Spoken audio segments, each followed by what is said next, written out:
because, and I titled it New Year's Resolutions the Epigenetic Way. You might be going, really? Why that? Okay, we'll get into it. But are you beginning to experience the realization, believe it or not, right? The realization that 2020 is coming to an end. I know. And so I want to ask too, how are you feeling about it?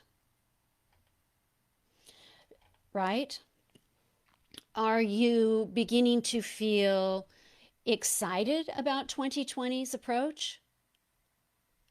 How are you feeling? I'm going to ask it a different way. Sorry for the confusion. How are you feeling about 2021 approaching? Let me know.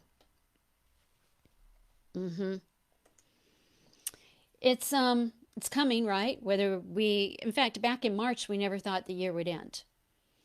And yet, for some people, this year went really fast, and for others, they cannot wait for it to move on. Tell me how you're feeling. Okay, so for example, with 2021 approaching, are you feeling dread of the coming year? Or are you beginning to feel excited about it? Tell me that. Dread or excited for 2021? March feels like 3 years ago. I agree. Christina, you're excited. Yay, they're starting to come through. Yeah, mostly excited. Hopeful. I love that, Crystal. Yeah. And mostly excited. And mostly is the operative word there. Okay? I get it. Because with the new year comes normally a very familiar knowingness that you can start over again. Right? And the hope that you can begin again is big, right? We can wipe that slate crystal clean. We can begin anew. That is our normal intention, and a good one, every single year come December. This year, it will most likely be a combination, I believe, like somebody said there, of mostly, right? Where you are, but there might be some hesitation, and that's because that combination comes because we still have COVID lingering. We're bringing from 2020 COVID into 2021, right? I understand. Yeah.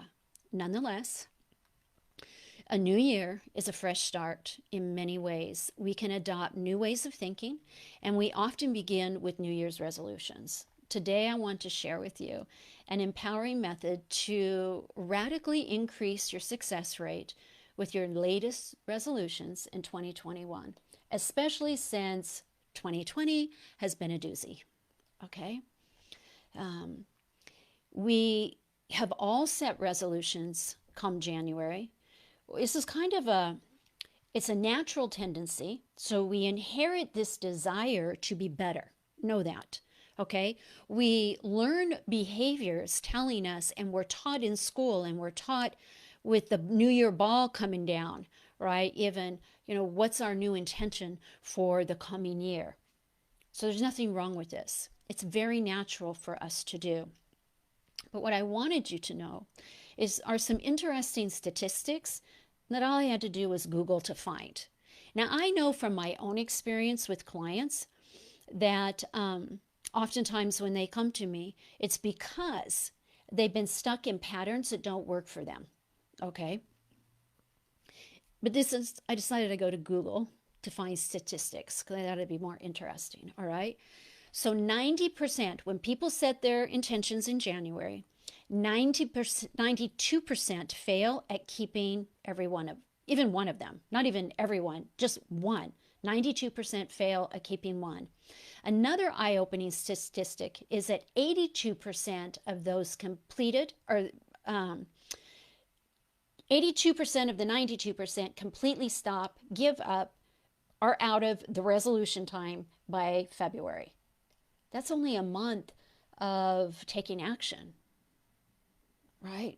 And most of that time before you actually give up, you're failing. Meaning, I'm using the word failing very intentionally because when we don't accomplish this, we feel like we failed. And I don't want you to be 92% at all. I want you to be part of the 8%, okay? And let's move that statistic up so that you can set these things and keep them. So why does all this happen? Really, I think it's an alarming rate.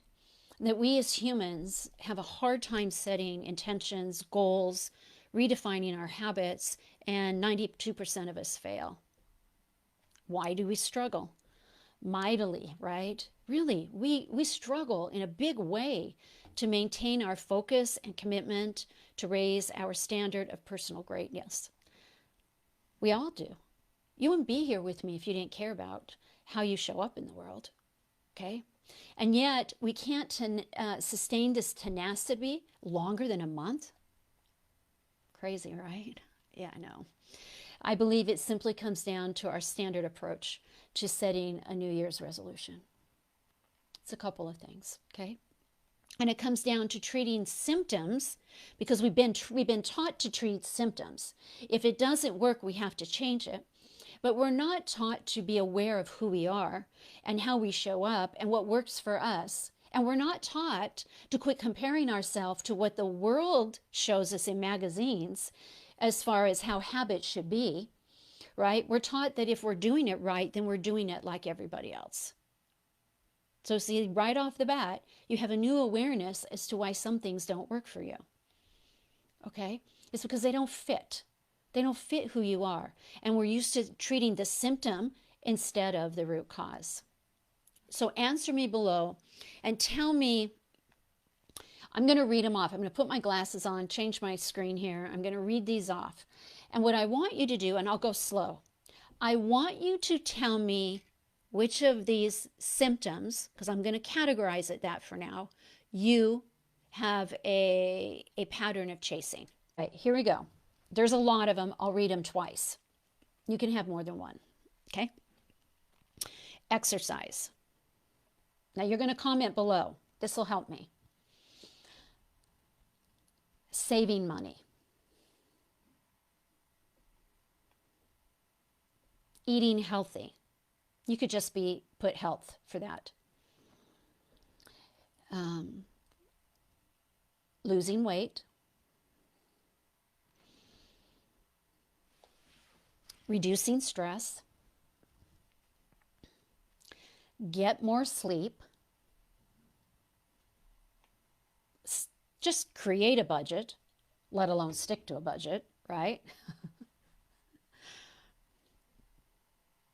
You doing okay? I got a couple more. Maybe you have a goal of focusing on spiritual growth. Travel. You can travel in-state wherever you are. Doesn't have to be world travel right now. Or learn a new skill. I'll repeat them. Learn a new skill. Travel. Spiritual growth.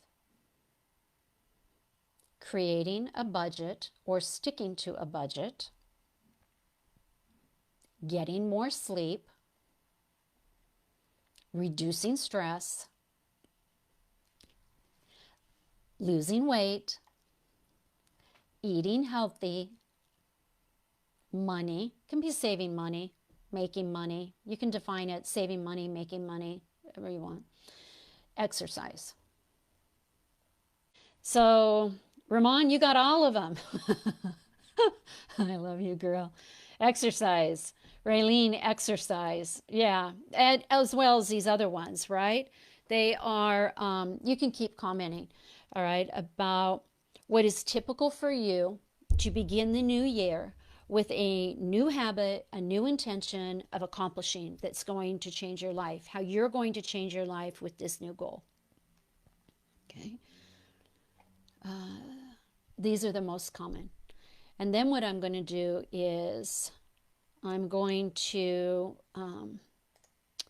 read the percentages of these, okay? And, right, and what I found really interesting, well, first I'll just share the percentage of each one of these categories of people in the world that set these intentions, okay? Exercise is 50% of everybody in humanity. Saving money is 49%. Eating more healthy is 43%. Losing weight is 37%. That surprised me. I thought it would be higher. Reducing stress is 34. And I think it should be higher. Okay. Getting more sleep is only 30%. Sticking to a budget is also 30%. Focusing on spirituality is 28%. Travel is 25%. I suspect that will go down this year because people don't want to be disappointed. But keep in mind, there's different ways to travel, okay? And the last one is learning a new skill. It usually only impacts 25% of the population that have the goal to make the time to develop a new skill. Cool, huh? Now, what I found interesting, okay, is that as I was doing this research, I had the desire to figure out, is this just now? Is this just my current era of life, where we all share the planet together? No. Okay. I went back 3 years. I went back 6 years. I went back 30 years in time. And these same core resolutions would show up again and again as New Year's resolutions, publicized, in publicity, written up. I find that interesting, okay? It's a common need within us to improve. That's what I want you to hear, is that that is an inherited pattern, but it is also very innate in our core DNA, all right, in the helix about who we are. We came to Earth to want to be better, not better than one another, to prove ourselves, to create our gifts, to develop them, okay? That's who we are. That's what we're born to do. And so this new year coming, you could instead of making it a yearly thing, do it half a year, do it quarterly, right? It doesn't have to be all or nothing. And if any of you've worked with me, you know that I love clearing the belief of all or nothing. And all or nothing is one of the most inherited beliefs that trip us up in moving forward. Because if it doesn't work immediately, then it's never going to work. If I don't release the 5 pounds immediately, then I failed, and it'll never happen. Okay? And I believe that these consistent goals represent the symptoms of success. You see, we don't have to be 100% in all of these things. We actually don't have to be any of them that don't represent us. We don't have to incorporate those that don't fit us. I'm giving you permission to let some of these things go, okay? Because working on the symptom of what we think is success does not change our behavior or make us successful. It won't last. You'll burn out.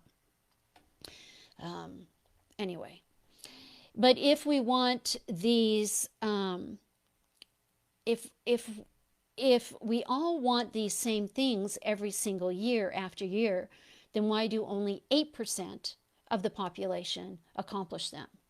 Well, first of all, they don't start with 10 things. How often do you sit down with the desire or the intention that you're going to do this, this, and this, and every day you're going to make a list, and everything you're going to do what you don't normally do? Won't work. It's all or nothing, right? Because putting all the focus on the symptom of success never addresses the root issue of the problem, the root pain, right? Why is it unattainable? Why can't you take action? Well, there's several things, but one biggie are our limiting beliefs, those false beliefs that trap us up in the pattern of 2 steps forward, 3 steps back, right? And we've all experienced it. Maybe some of you are further along in the process and it's 1 step, 2 step, but for the most part, we take a little bit of action and then we regress back further.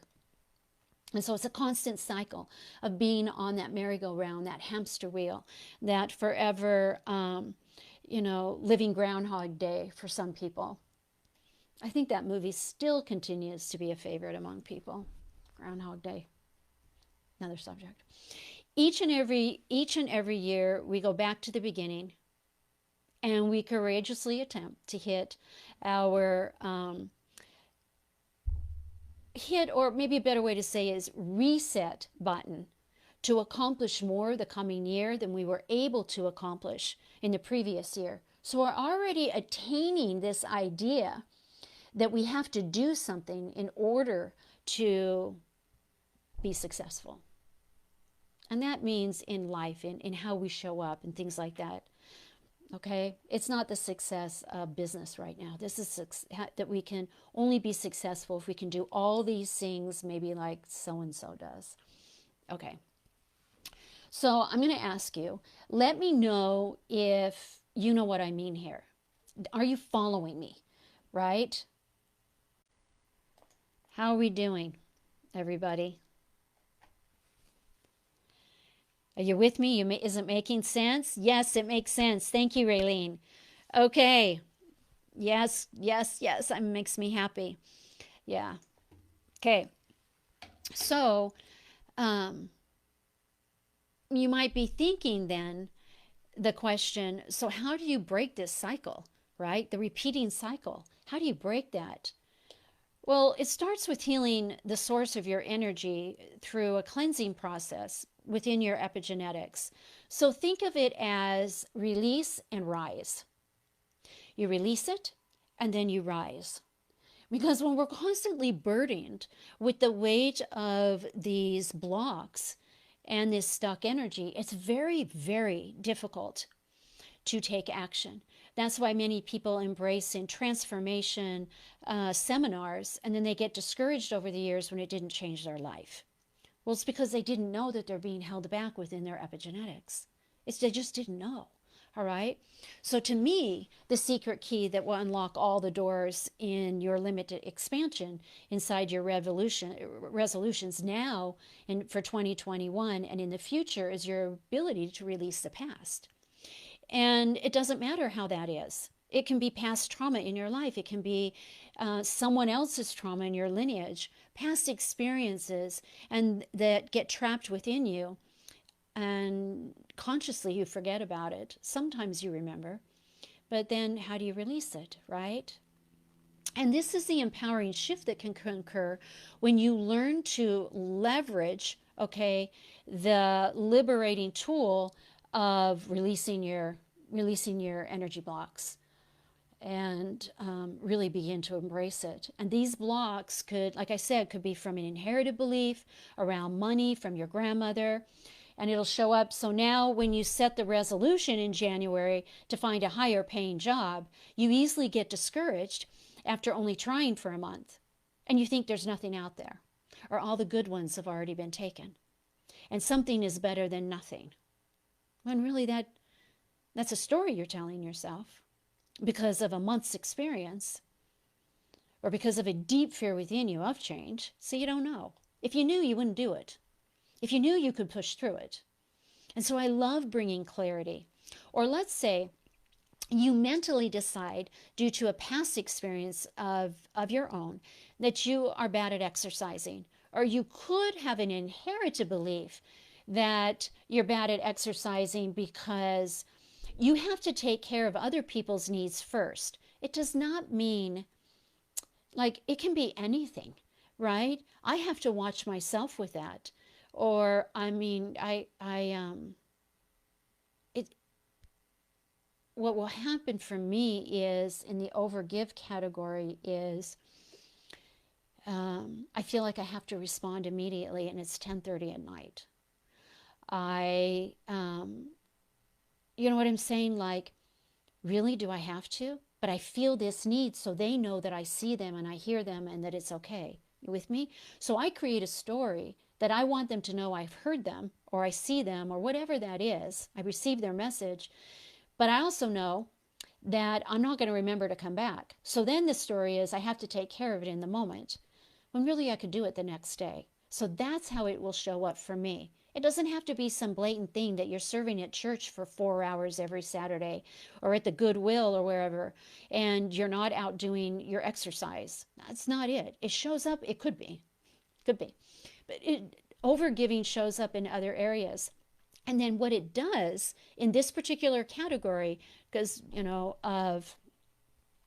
of exercise, and we have this belief that everybody else comes first. Now, this could be with anything: exercise, learning finding a new job, developing a new skill. Okay, it blocks us, and so we'll put everybody else first, and then there really is no time left in the day to take care of us. Or we might have a limiting belief that if we spend time with ourselves by doing what's good for us, we're being selfish, when there's so many other things that are important. You can come later. Okay. All of this blocks down, or breaks down to blocks. You might have a block to eating healthy because you don't have time or the money to buy organic. Right? Yeah. Okay. So these blocks keep you from being vibrant, from being healthy. These types of energy blocks are the core piece of the puzzle that prevents 92% of us from hitting their New Year's resolutions, their intentions, their new goals, their new habits, and keep you in the pattern of 2 steps forward, 3 steps back. And boy, do I love to eradicate that pattern, because I was in it for many years. I'm not in it anymore. Now, I might have other things I'm working on, but I am now working on 2 steps forward, 3 steps back. And it is the most liberating, freeing thing to have an intention and be able to accomplish it. Because no matter how many times you set a new simple goal of walking every day in the morning or eating a well-balanced diet, if you still possess an energy block around why you can't have more movement every day or why you can't eat healthy, you will always run out of steam. You will always create and live in that story. The energy block stops you in your tracks. Those limiting beliefs that you can't take action and follow, that you can't take action and follow through, or a pattern of creating stories about your belief system causes you to feel powerless. How many of you feel powerless? Powerless in using your voice, powerless in having the ability to get up, powerless in making a new intention. And so then what happens when we are trapped and powerless is we'll fail. You have to know that I despise the word fail. And I'm using it today really freely, because when we don't accomplish our intentions, then we feel like we failed. That's the only reason I'm using it. When really my belief is if we fail at something, it's because it isn't the right thing. So we're going to flip this story around failing, okay? Because when we fail, it saps our energy, right? And it saps our will to even try. And I don't want anyone to live in a lack of power or a lack of self-will or a complete despair of hopelessness. That breaks my heart. So how can you begin to release these old patterns and inherited beliefs, inherited energy? How can you begin? Well, one, all right, you can simply take action by listening to my activations. It's really that simple, okay? You'll plug it into your ears. It connects with your brain, and your body does all the work. That's it. Go to sleep to them. Don't make it complicated. You can do that, and it is a radical change. There are many people that never work with me one-on-one. They have amazing change and transformation in their life when they consistently do this. Okay? Okay. These audios, release it from your epigenetics, from your inherited blueprint. It releases it. Done. Now, if that isn't an option, okay, then there's something else you can do. And that's going to be our discussion for today. Okay? Because I want to give you some clarity and self-awareness tips here. It's a tool that I use. Okay? And because oftentimes we don't know what to work on if we can't see ourselves for who we are. So I want to give you an exercise that'll help you identify your energy blocks. So you ready? Okay. You can write it down if you want. First, you're going to start by giving yourself space between now and the end of the year. You're going to need more than once, okay? It doesn't have to be long, but it can't be 5 minutes, okay? You need a little bit of space. If you're listening to the healing activations, do it during that time. I believe in brain hacking, by the way. And that's how I'm able to do what I do as far as getting things accomplished, is I make use of my time. So if I'm listening to one of my own healing activations, I might go to sleep and go to bed, right? I'm making use of my sleep time. I might be using it as my quiet time and writing. You with me? So you don't have to just set aside, an hour to this. All right? Okay. Now I know December is busy, but we need to peel the onion of your limiting beliefs and why you aren't able to continually stick with a goal. You got to figure it out. And the first thing you have to do in order to set a new habit is you have to figure out why you can't. Okay. So based on the responses, okay, as being the first one in the paragraph that you gave me, I'm going to use exercise as the example today, okay? So here we go. We'll take an exercise, and let me ask you, how many of you have tried to set a goal to exercise, put a new exercise routine in, and feel like you always fail at it? Do you fail at exercise? Again, that's the operative word I am choosing to use, because that's how we as humans feel about it. Okay, so tell me. And I kind of know by your response that you do that. But, yep. By the way, me too. Okay? And so I'm going to tell you, and I'll share some of my stuff that I hadn't even thought of before we got on, but they might be applicable since we're now going to talk about exercise as an example.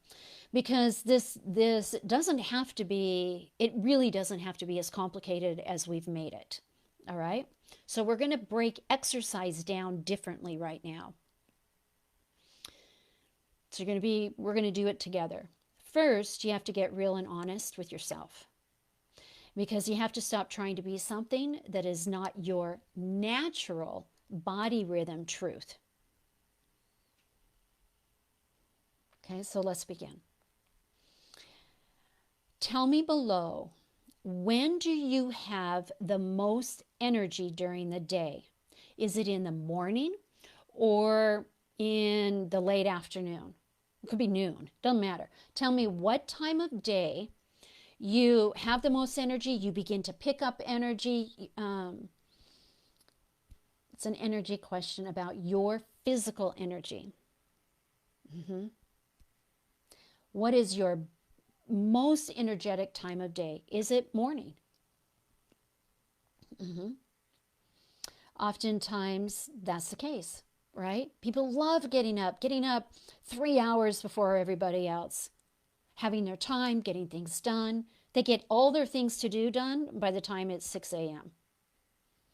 Okay, that could be you. Do you drag in the morning and begin to pick up speed come around 11, 12, 1, and then you feel great, and right? Do you pick up energy in the evening?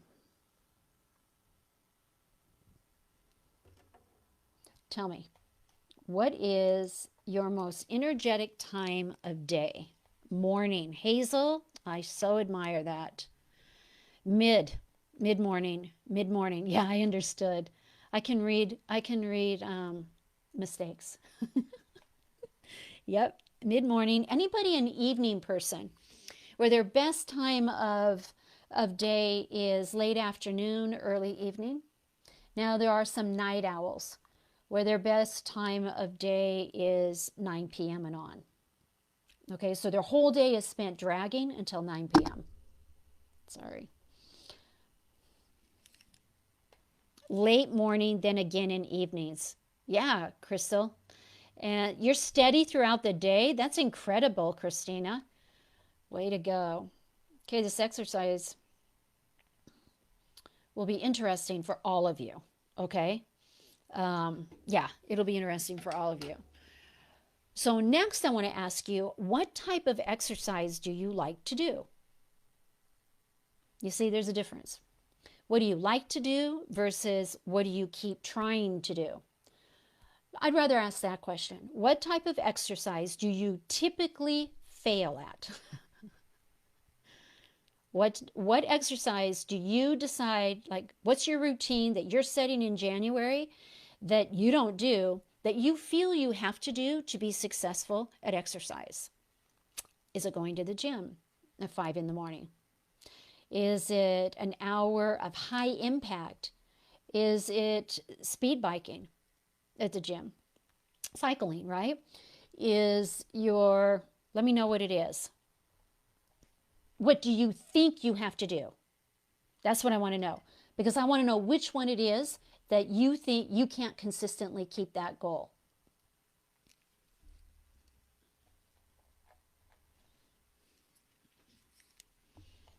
Okay. Coming back. All right, tell me. What do you try to do every January? Set the intention and you don't complete it. You don't stick with it. Is it gym? Okay. Is it a certain type of movement that you think you're going to do? Maybe you're going to get up and walk those, in California, the Santa Monica stairs. You're going to do the Santa Monica stairs at 5 a.m. 3 times a week. Yep. What is it? What is it for you? Walking 1 hour every day outside. Is there a certain time of day, Hazel, that you set that intention for? That you feel like you're being successful?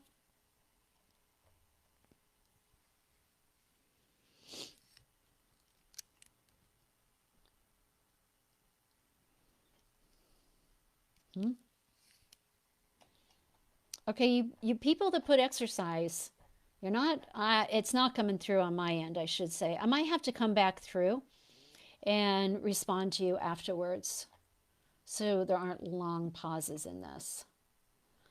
The gym, Ramon, you try, now they're coming through. You start, looks like it takes about a minute, by the way. Hazel, you walk around 9 a.m. and it sounds like that's pretty easy for you to do or not easy. Because I'm wanting to know what's not easy. Walking. Okay.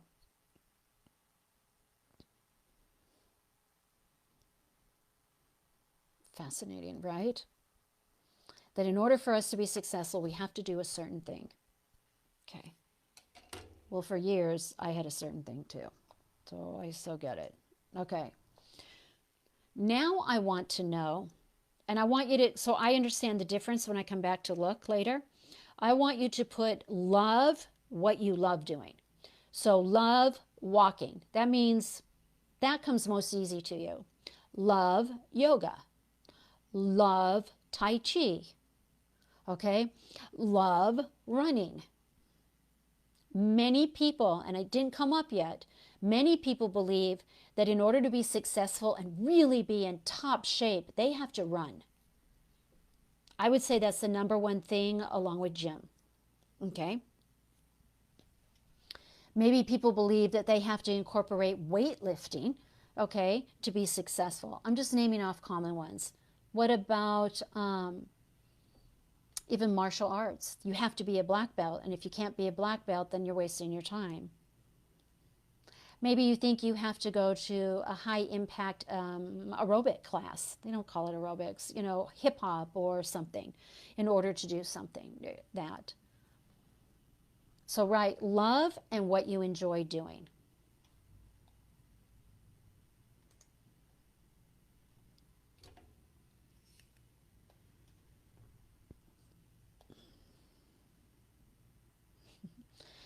Christine, it sounds like you're pretty good at setting your exercise goals and keeping them.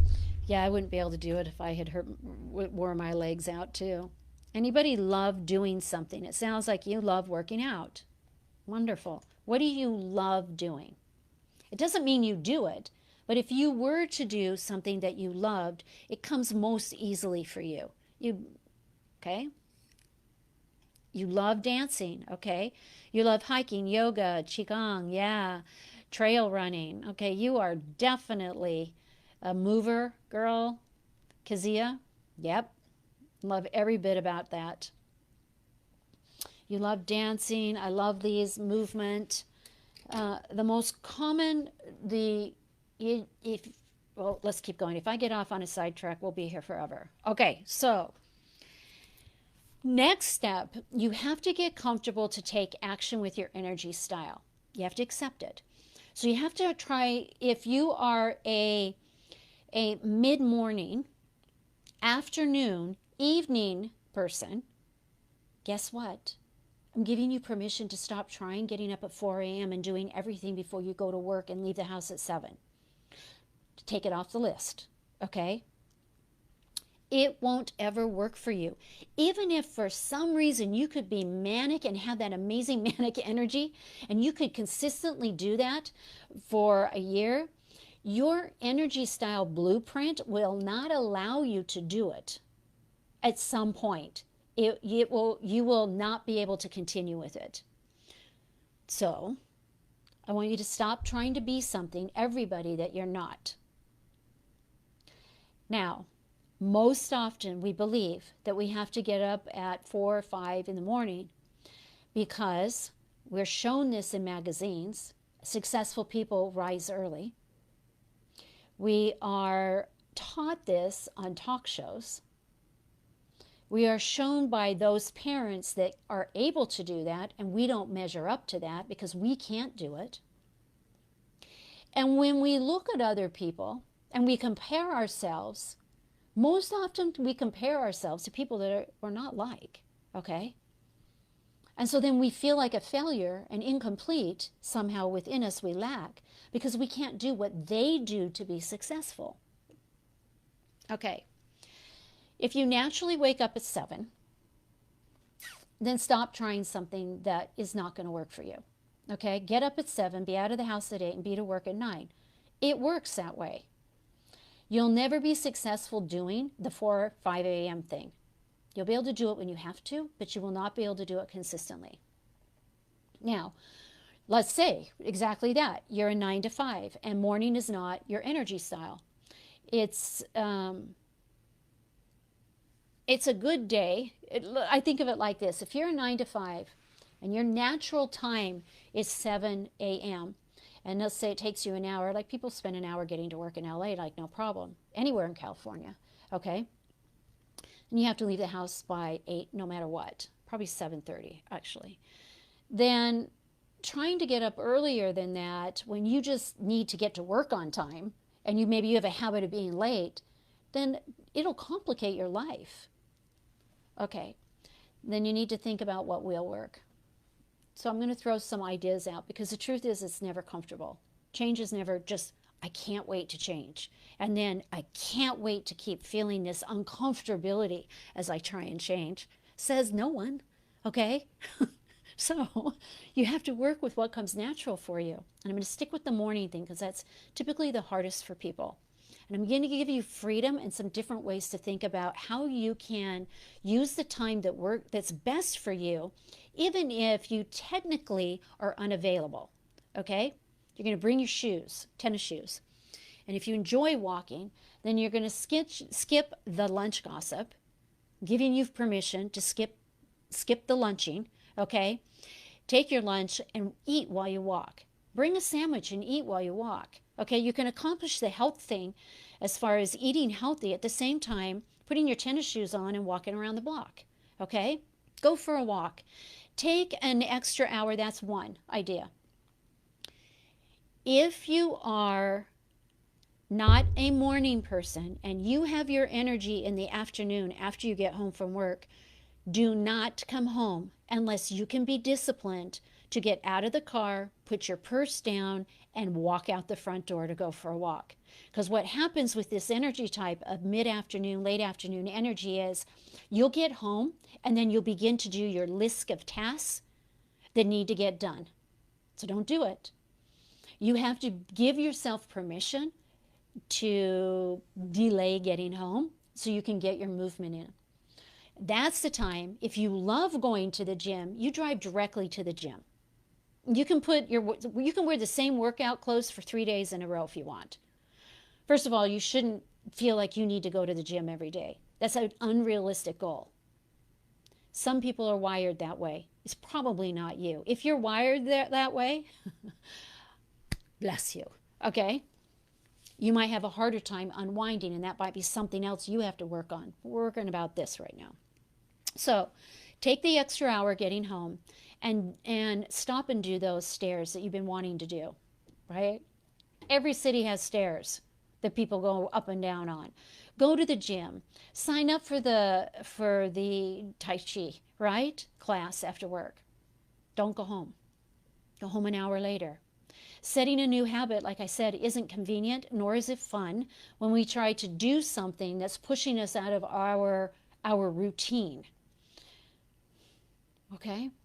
You can take action when you fit new things into your routine, when it fits your energy system, when it fits the truth of who you are in the physical body and how you show up energetically, physically, in the cells, right? So you have to then take that time frame.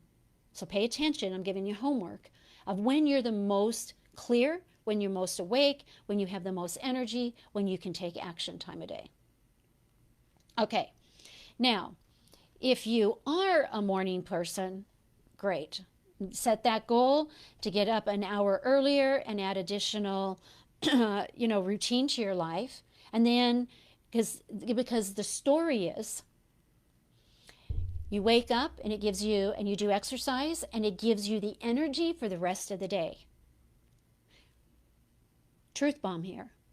That is only true if that's your energy type. Because if it isn't, you will be exhausted by 10 a.m. And then you're looking for that cup of coffee and you've already had 3. Okay? So, if you are a natural morning person, it is a great time to take action and raise your cellular vibration in the morning, and it will carry you the entire day. Okay, now, if it isn't, like I said, it will drain your physical energy in the afternoon. Now, if you're an afternoon person who waits to exercise in the late afternoon, then you might, like I said, I already gave you those solutions, okay? But let's say you procrastinated and you decide you're going to do high impact exercise come 8 o'clock at night. And you typically go to bed at 11. Well, first of all, way to go in honoring your energy. Got to do it earlier. Okay? Because when we do exercise at the right time of day that fits our style, then we will get more energy. We'll have clarity. Yes, we'll have to work through some soreness, but that's not what I'm talking about. We'll be able to take action and start doing some things we haven't been able to do. So it's a false belief that if you procrastinate it into further evening stuff later, that it's really helping. It won't. It'll make it harder to fall into deep REM sleep. But you have to pay attention to your energy style. Now, for me, if I don't begin to wind down, now that might look different for you versus what that looks like for me by 10. If I am up by 11 and I'm not in my Epsom salts bath by 11, I tell you what, my energy goes into a second gear and I'm up till 2. Whether I'm in bed or not, my mind has a hard time going to sleep. So I cannot do high impact after 8. Okay? But I can get movement every day. I can go for a walk. My husband and I walk. And we can sometimes walk quite a while at night. It doesn't wake me up. So I'm just sharing different things for you, because if you don't know, or you might know what it is, but you try and pretend like you don't need to pay attention to it because you're working on doing something that isn't natural for you, it'll complicate your life. And then you're going to feel like you can never do anything, okay? So sticking with a simple exercise routine, if you had a goal to go to the gym, all right, and maybe that's been your goal, we'll use that. And so your goal is to go to the gym every 3 times a week, all right? But something always comes up and you don't get there. It just doesn't happen. Okay. There's 2 clarity things you need to ask yourself around this. One, how do you feel when you leave the gym? It's a very important question for you. How do you feel when you leave the gym? Does your energy drop? Because see, there's a reason you're not going, and it's not because things come up. You allow things to come up. So you have to discover it. That's part of this onion, right? All right. Do you leave feeling worse than when you came in? Right? Well, that can be because if you are naturally an empath, then whether you're aware of it or not, you're picking up the energy in the room, in the gym. And so by the time you're ready to leave, energetically you're burdened. Energetically you feel weighed down by everybody else's energy. So I would, and that's exhausting, okay? I would say if you are an empath and you don't feel good after leaving a gym, then just eradicate that, get rid of it. There's other things where you can be in nature, and nature feeds an empath. Empaths love nature. Start hiking. If you live in the city, there's always, somewhere you can walk where you're by nature. Even like for me, if I walk down at the beach, it doesn't have to be the redwoods to be in nature. Okay. Number 2, let's stick with gym. Let's say things keep coming up where you can't get to the gym. You feel fine when you leave the gym, but you don't go to the gym. Okay. Pay attention to your pattern. Do you have a pattern of comparing yourself to other people? So you're in the gym, you look over at so-and-so, who's probably a gym rat. You don't know it, but she's probably in there 4 hours a day. Oh, there's guys like this too, right? And when you leave the gym, okay, you just feel crappy. It's not exhausted. You feel crappy. You feel really icky inside, okay? And it's a feeling of, it'll show up like this. You're going to start getting negative chatter as, this is going to take me forever. I am never going to look like that girl in her tangerine yoga pants, okay? I'm never going to look like that. Why am I even trying? All I do is feel exhausted, overwhelmed. You follow me? And what I mean by exhausted, it's not that tired from being an empath. The exhaustion comes from no matter how hard you try, you cannot be sore enough to ever look like that. If you have an innate jealousy, okay, and your success is based on the success of what other people look like, quit going to the gym. It's not working for you. And other things will come up. It's not motivating. That is a false belief. That is a story that if you see people in shape, it will motivate you. False belief alert. Okay. So, I hope this is helping. So important in the clarity exercise is you must face what your truth is. If you have had the programming that exercise has to be a certain way, it's going to be, it really isn't the truth. It doesn't have to be anyway. Simply pick next. Quit making a list of 10 things to do. Quit making a list of 5 things to do. Quit making a list of 4 things to do, 3 things to do. At most, I'm giving you permission to pick 2 things that you're going to set the intention, the new habit, a new belief in 2021. 2. And I want you to prioritize them. 1, 2. You can work on them at the same time. But 1, you aren't giving in. Okay? And more than 2, it's an innate thing with the subconscious to go in overwhelm, to change the direction of life that much. The subconscious will not let you change that fast to incorporate 10 new things in a year. Okay? Doesn't mean you can't. You have to get in the habit. You're exercising a new muscle here. Okay? So this week, I'm giving you some stuff. I realize I've gone on a long time. You're going to give yourself the gift of time, as in a bit more space this week to in your life to identify and become aware of the layers of your limiting beliefs. So you're going to have to ask yourself questions. You're going to have to pay attention to how you feel, and really be truthful with yourself about your energy if you're working on exercise. Okay, because it does present differently during the day, and you have to honor that. And when you do, you will be so happy, okay, in the exercise category, because you're going to be able to do things that you have not been successful doing before. Now, you can make this analogy that I'm giving applicable to anything in your life. If you have a pattern and the habit of setting a goal that you're going to stop dating the same type of guys or girls, then you got to do the same process the same way. All right. And you have to say no once you've identified what you do to the person that represents that. And you got to get, oh my gosh, I could talk for 3 hours. Okay. It super excites me to set new intentions around positivity and a habit that will help me in my life physically or whatever that is. Okay. So here we go. Really quickly, I wrapped them up. Let me pull up my glasses because I wrapped it up. Here we go. You're going to find those belief systems that are holding you back, and you must give yourself time to identify them. Okay? 2, allow yourself to tap into that courage of yours to recognize the presence of those beliefs with renewed clarity. There's no judgment on this. It's not, I should be. Okay? No judgment. Okay.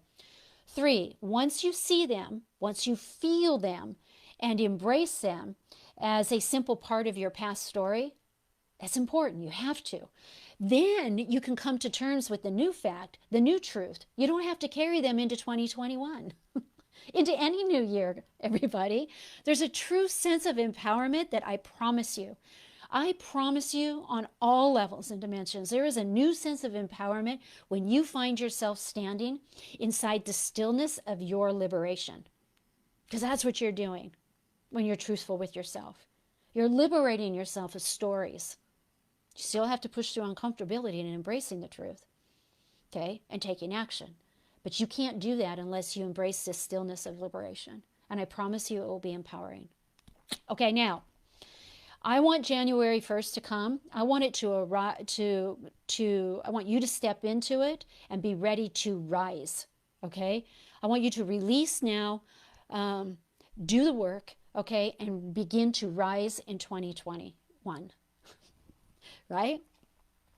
So here is everybody, to your healing, to your empowering, right? To your in fact, here's to your most healing year coming up, the most empowering, the most life-changing year for you on a soul level, your personal level, your life level. 2021, let's embrace it. And I'm here to help you, okay? I love you. I love you. Okay. Oh my gosh. I'm so grateful you're here with me. Thank you, thank you, thank you, thank you, thank you. And, I want to talk about next week really quickly, okay? I want to do a healing next week. And I want to do it around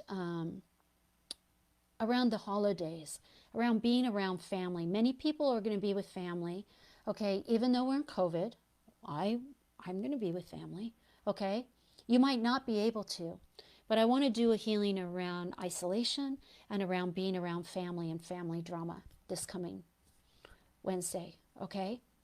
And then that'll be probably the last one for December, okay?